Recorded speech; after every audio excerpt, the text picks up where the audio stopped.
semua keadaan jiwa kita, hati kita, perasaan-perasaan kita sudah lebih dulu bahkan pernah dirasakan oleh Nabi Muhammad SAW. Kalau Anda pernah gelisah, Nabi dulu pernah gelisah. Kalau Anda bahagia, Nabi juga pernah bahagia. Kalau Anda merasakan kekhawatiran, Nabi dulu pernah khawatir. Dan miniatur kehidupan kita sudah dicontohkan dalam perjalanan kehidupan Nabi Muhammad SAW agar kita bisa belajar mengatasi problematika kehidupan. Allahu Akbar, kalau beliau tidak diutus oleh Allah, kita tidak tahu bagaimana cara menyelesaikan pemetaan kehidupan kita hingga dengan saat ini. Bahkan satu ketika pernah beliau kemudian dalam masa yang telah panjang berdakwah, qadarullah kemudian ada wahyu yang jeda datangnya tidak seperti biasanya. Biasanya datangnya cepat, berganti hari turun wahyu, ganti pekan turun wahyu. Ini beberapa masa wahyu belum turun. Ada hikmah di balik itu. Teman-teman sekalian, tiba-tiba beliau naik ke atas bukit, wahyu belum turun juga. Pulang ke rumah, belum turun juga. Sampai keadaan itu terlihat oleh kalangan kafir Quraisy dan mereka berkata, lihatlah Muhammad sudah gila. Dituduh gila. Jadi kalau Anda cuma dituduh dengan hal-hal yang ringan, dituduh soleh, kan? Dituduh kemudian orang yang berubah, dituduh semakin beriman dan sebagainya, barangkali itu lebih baik. Nabi dituduh gila, Anda bayangkan. Tuh Muhammad sudah gila. Muhammad sudah ditinggalkan oleh Tuhannya. Muhammad sudah kehilangan pegangannya. Muhammad sudah tidak punya orientasi. Orangnya sudah nggak jelas, bolak-balik tidak karuan. Naik ke atas bukit seakan-akan orang yang frustasi dan seterusnya. Tapi tahukah Anda apa yang terjadi? Setelah berbagai cacian, makian, tuduhan macam-macam diterima oleh Nabi SAW, lantas tibalah masanya Allah menurunkan satu surah, bahkan disandingkan dengan surah yang lainnya. Bersandinglah dua surah ini secara bersamaan turun, surah ke-93 dan surah ke-94-nya, terkait berkelindan memberikan satu harapan yang sangat panjang. Kata Allah, wadduha wal-laili idza saja ma wadda'aka rabbuka wa ma qala walal akhiratu khairul laka minal ula walasawfa yu'tika rabbuka fatarda alam yajidka yatiman fa'awa wa wajadaka dhallan fahada wa wajadaka 'ailan fa'aghna fa ammal yatima fala taqhar wa ammas sa'ila fala tanhar wa amma bi ni'mati rabbika fahaddits. Ya Muhammad, saya bersumpah dengan waktu duha. Kalau kita baca dengan ilmu balaghahnya, itu bukan sekedar sumpah mengilustrasikan waktu duha. Karena di ilmu balaghah itu nanti ada 3 turunan ilmu. Ada disebut ilmu ma'ani, ilmu mencari kata-kata sehingga ungkapannya sesuai untuk disampaikan. Mana kata-kata yang tepat untuk disampaikan dalam konteks yang ingin dibicarakan. Itu ma'ani namanya. Kemudian setelahnya ada ilmu bayan, bagaimana mengemas kosakata yang bagus ini sehingga bisa disampaikan dengan jelas, orang tidak bingung menerimanya, paham maksudnya. Kemudian setelah itu kadang-kadang jelas kalimatnya, tapi kedengarannya tidak indah. Woi, rapatkan, woi, apa belum paham juga? Rapatkan saf. Memang jelas, tapi nggak ngenakin. Maka bagaimana caranya disampaikan dengan jelas, tapi hati kita terasa nyaman, memuji. Terasanya nyaman diserahkan kepada Allah, tapi ada kebahagiaan, disampaikan tidak terasa tergurui, diperintahkan serasanya diberikan jalan untuk mendapatkan kebaikan. Maka yang ketiga disebut dengan ilmu badi' namanya. Ilmu menghiasi kalimat yang disampaikan sehingga terasa dengan nikmat. Turunannya nanti ada majaz namanya. Mengambil sebuah kalimatnya untuk diposisikan pada kalimat yang nyaman disebut dengan kinayah turunannya. Maka teman-teman kata Allah, wadduha. Diterjemahkan demi waktu duha, bukan sekedar waktu duha, karena duha itu ada cahaya yang indah, dirasakannya enak. Antum keluar waktu duha kan enak tuh, berjemur, kata orang Sunda moyan gitu kan, datang, bahkan sampai dianalisis ada vitamin D-nya bisa terasakan, ya. Kemudian setelah itu ada kenikmatan, enak suasananya, seakan-akan dunia milik sendiri, yang lain numpang. Wah, nyaman keluar itu. Baik, jadi wadduha itu ingin bersumpah mengilustrasikan waktu kenyamanan yang pernah dilalui.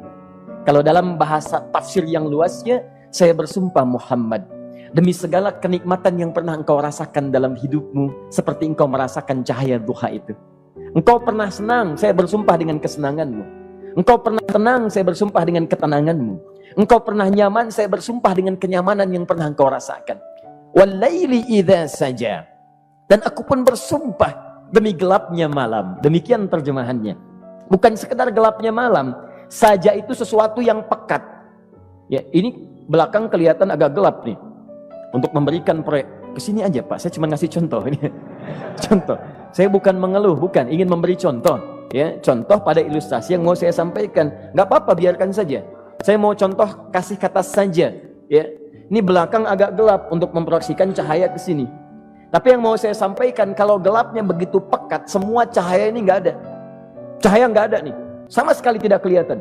Saya mau tanya pada Anda, beraktivitasnya mudah atau sulit? Mudah nggak menemukan sendal Anda di luar? Belum tentu. Menemukan jalan keluar pun belum tentu mudah. Anda mesti meraba-raba jalan.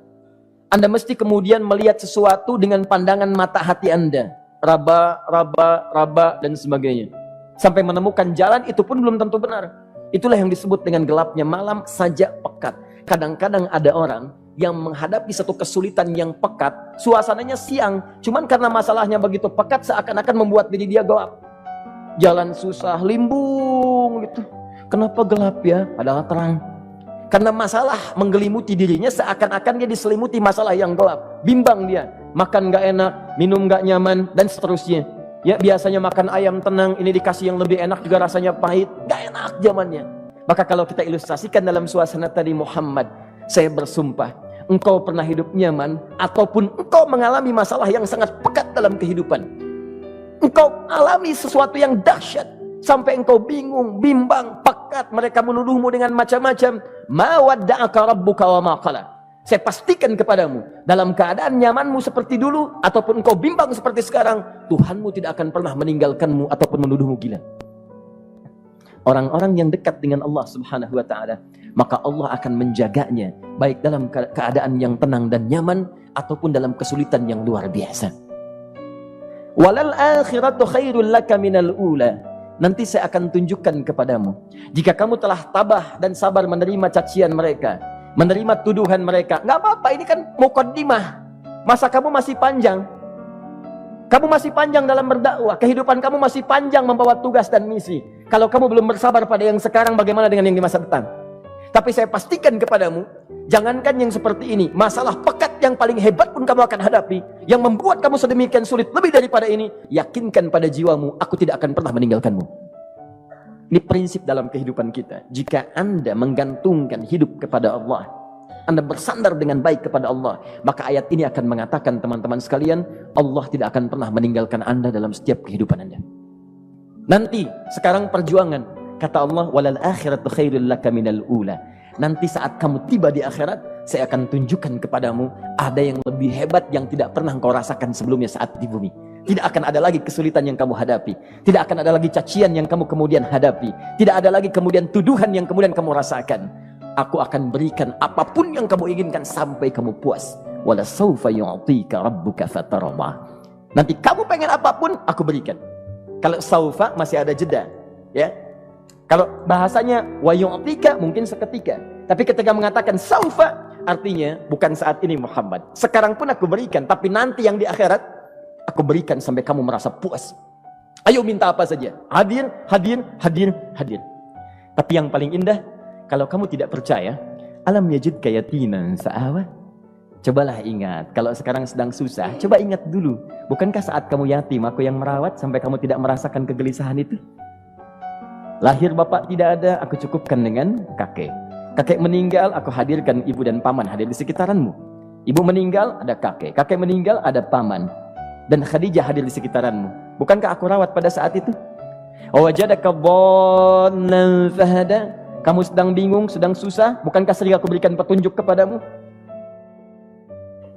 Wajadaka ailan fa'aghna. Kamu merasakan kesulitan, lahir dalam keadaan yatim, tidak ada pendukung, maka aku jadikan kaya. Bukankah saat kamu menikah dengan Khadijah, aku tambahkan lagi pendukung untuk misi dakwahmu? Ini pesan dalam Al-Quran. Kalau Anda sedang merasa susah, kalau ingin menenangkan diri, ingat-ingat yang baik-baik yang dulu. Kalau Anda sedang jatuh dalam bisnis, ingat-ingat saat Anda meningkat dalam bisnis Anda. Allah tidak pernah tinggalkan Anda. Mungkin ini ujian untuk membuat Anda lebih hebat lagi di masa depan. Kalau Anda tidak tahan bantingan yang sekarang, bagaimana Anda bisa mengatasi pelintiran yang akan datang? Karena dalam kehidupan bukan cuma dibanting. Anda mungkin mengalami penyingkiran, penyungkuran, lipatan, guntingan, bantingan, macam-macam. Jikalau satu gaya belum bisa Anda atasi, bagaimana Anda bisa berharap mendapatkan turunan yang lainnya? Selalu ingat bahwa jika hidup Anda ingin tampil gaya, Anda harus merasakan tekanan dalam kehidupan. Karena F selalu berbanding lurus dengan P, hukum Pascalnya. Gaya berbanding lurus dengan tekanan. Orang yang ingin tampil gaya dalam kehidupan, maka dia mesti siap menghadapi tantangan-tantangan hidup yang diatasi.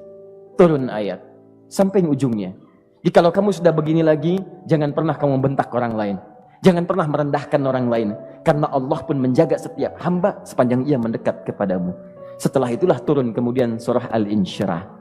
Alam nashrah lakas sadra. Antum kenal Nabi Musa? Baik. Tapi agak lumayan lah. Tadi saya di Soreang kenal Fir'aun. Di sini Musa. Baik, alhamdulillah. Perhatikan ya, dahsyatnya pemberian Allah kepada Nabi Muhammad SAW. Nabi Musa alaihi salam, dan sering kali kita bacakan untuk memohon kepada Allah. Rabbi syrahli sadri. Perhatikan baik-baik. Ini keunggulan Nabi Muhammad SAW dibanding Nabi Musa alaihissalam. Dua-duanya Nabi, Rasul, tapi masing-masing punya keistimewaan. Musa, Nabi, berdakwah, memohon kepada Allah kelapangan hati.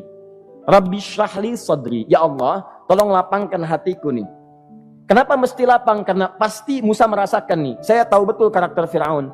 Belum apa-apa sudah memaki. Kalau orang yang hatinya tidak lapang, tidak akan tahan dengan makian, keluarlah kemudian balasan yang tidak digambarkan sebelumnya. Fir'aun itu kasar. Kasarnya bukan sekedar kasar, bahkan saking kasarnya bisa berujung pada eksekusi kematian. Saya contohkan tadi di sore yang ini, saya nggak suka dengan rambutnya nih, kata Fir'aun. Bukan nyuruh nyukur mas, tolong pisahkan kepala dari badannya. Gitu gayanya tuh, Fir'aun. Ya, bukan nggak ngenakin, susah dengan Fir'aun itu.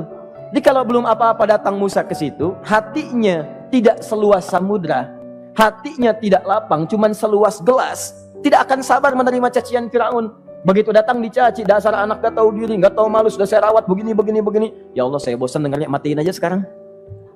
Musa Nabi berdoa dikabulkan. Cuman kalau Fir'aun kemudian ajalnya misal wafat pada saat itu, tidak akan jadi contoh kepada kita untuk kekinian. Bagaimana orang yang bebal untuk bertobat kepada Allah Subhanahu wa ta'ala. Bagaimana penyimpangan dalam kedudukan.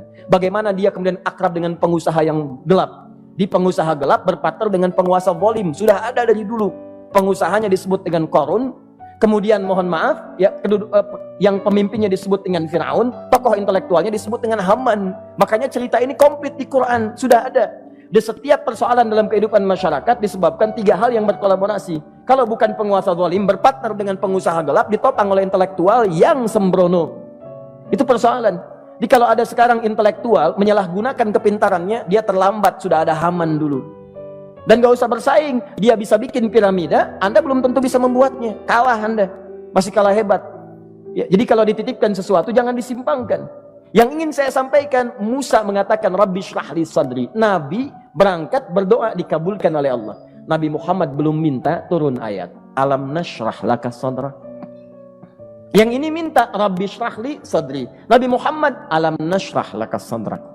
Muhammad mulai dari peristiwa sehingga engkau akan lebih sabar lagi menerima tantangan-tantangan dakwah. Mulai sejak itu jangankan dimaki, dilempar batu di Taif.